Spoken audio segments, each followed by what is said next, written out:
Good evening. Let me start with something a little uncomfortable and a little funny. I once heard a man say, "I'm trying to improve my life, but my phone has other plans." You know the scene. You open up your phone for one message. Next thing you know, you've watched 3 random videos, read 2 arguments in the comments, and somehow you're now an expert on the mating habits of penguins. And at the end, you sit there thinking, what just happened to my time? It's funny, but it also reveals something important, because every man eventually realizes a quiet truth. Life doesn't fall apart because of one big mistake. It leaks away through small moments where we forget who we are. Tonight, I want to talk about something powerful: self-respect. Because according to the teachings of the Tanya, self-respect is a beginning of holiness. Not perfection. Holiness begins when a man remembers the value of the soul he carries. There's a story told about the Lubavitch Rebbe, Rabbi Menachem Mendel Schneerson, of righteous memory. A man once came to the Rebbe feeling deeply ashamed. He said, "I keep making the same mistakes. I feel like I've lost my dignity." The Rebbe listened quietly. Then he told the man something simple but powerful. He said, "The reason you fall is not because you are worthless. It is because you have forgotten how valuable your soul is." Then the Rebbe said something unforgettable. If a man remembered that a piece of God lives inside him, he would treat himself very differently. That sentence alone can change a life. Let me give you a picture. Imagine someone gives you a watch, not an ordinary watch, a watch worth $50,000. The moment you put it on your wrist, everything changes. You move your hand carefully. You avoid hitting it against the wall. You check it constantly to make sure it's safe. Not because someone warned you, because you understand its value. Now, imagine something else. Imagine someone wearing that same exact watch, but they forgot what it was worth. They bang it against tables. They toss it into the counter. They scratch it without thinking. Not because they're reckless, because they forgot its value. And the moment they remember what it's worth, everything changes again. That's the story of a man and his soul. The Tanya teaches that every human being is carrying something far more valuable than a luxury watch: a divine soul. A spark placed there by God Himself. But when a man forgets what he's carrying, he begins treating his life casually. His time becomes cheap. His attention becomes cheap. His words become cheap. Not because he's weak, but because he forgot what he's holding. And the moment he remembers, everything changes. But here's something the Tanya explains that most men don't realize. Inside your mind, there are 2 voices. One voice lifts you, the other voice tears you down. And many men walk around hearing thoughts like this: "I'm an idiot. I'm never going to get my life together. I always mess things up. Everyone else has it figured out except me." Men think those thoughts mean something is wrong with them. But the Tanya says the opposite. That battle is normal. One voice comes from the higher soul. The other voice comes from the instinct, the part of us that wants comfort and escape. The mistake is believing every thought that passes through your mind. Winning the battle of self-respect starts with one realization: Just because a thought appears does not mean it's the truth. Sometimes the strongest move a man can make is simply to say, that voice is not my identity. Then replace it with something truer. I'm still growing. I'm still learning. I'm becoming stronger. That shift changes how a man stands in the world. So let's make this practical. Not a complicated program, just 3 small actions. Every day, choose one thing you've been avoiding.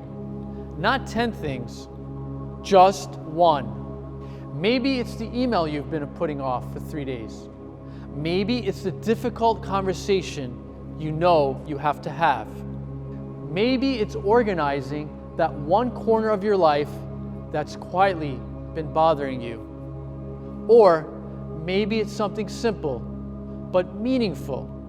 Finally making that doctor's appointment, apologizing to someone you spoke harshly to, or sitting down for 20 minutes to learn something meaningful.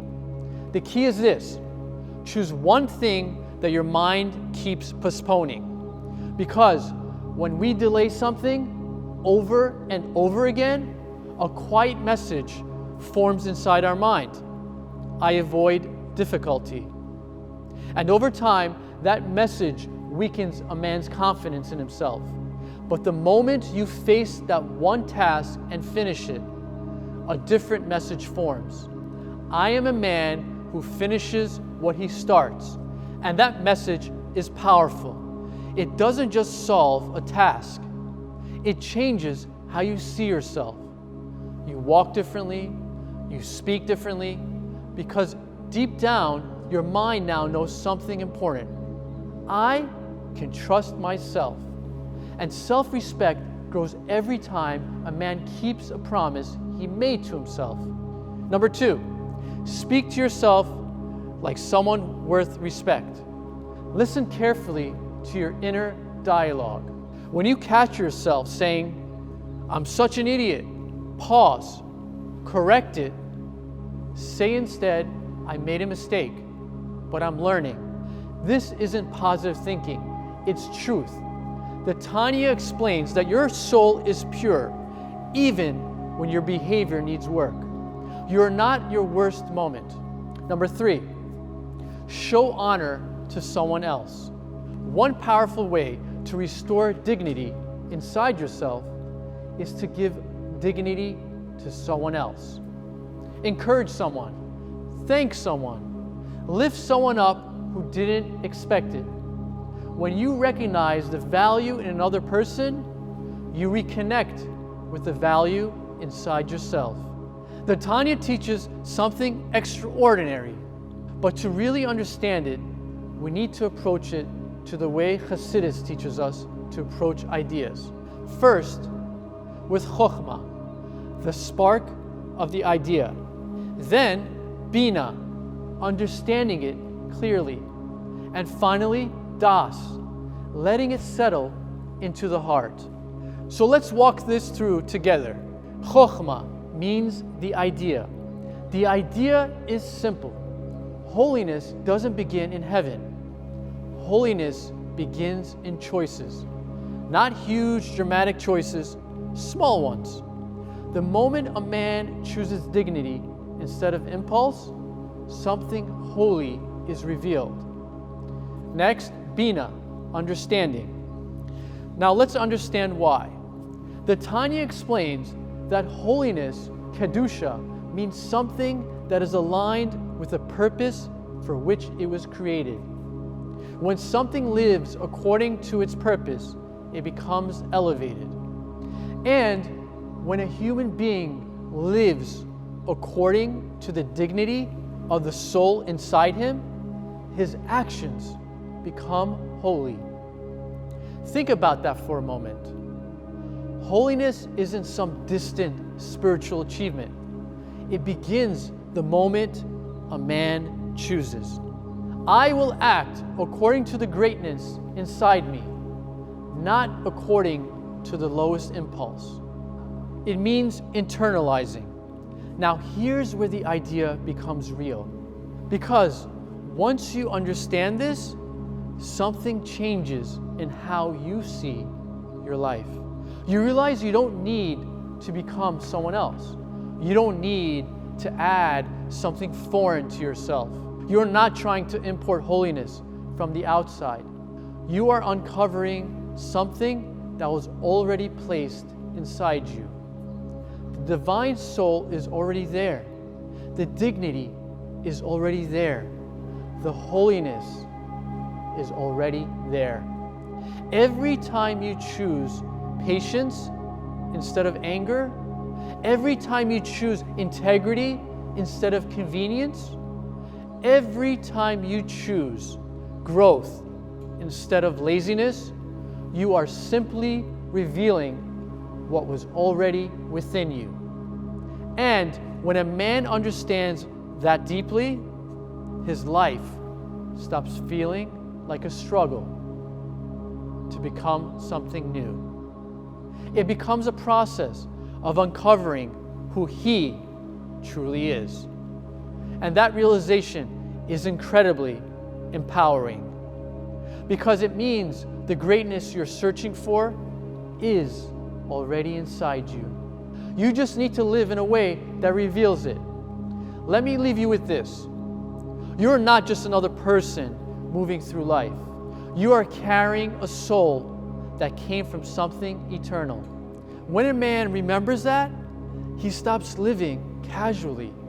He walks with dignity. He speaks with intention. He treats himself and others with respect. And maybe that's what we've all forgotten. Remember who you are and rise within.